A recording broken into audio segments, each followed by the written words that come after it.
Two flags, Ukraine's and another which flies for them, belonging to a group which calls itself the Russian Volunteer Corps.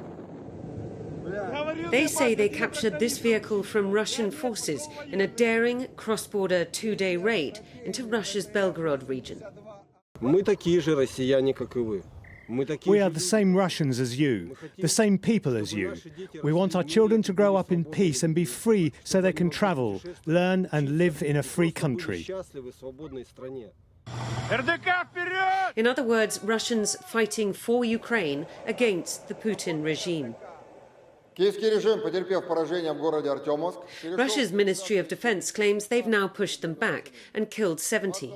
They call them Ukrainian nationalists. Ukraine says none of this has anything to do with them. But whoever the raiders were and whatever happened to them, they had artillery backup and sufficient reinforcement to keep the fight going into a second day. The villages along the Belgorod border have long had to suffer a taste of Russia's own medicine, but never on this kind of a scale. And it does beg the question, given the huge amount of cash recently spent on fortifying those border defences, why it was still perfectly possible to cross over. Russia's president today was busy handing out medals to those Russians who do want to fight for him. But there do seem to be some who don't. Men known and wanted in Russia for their far-right sympathies,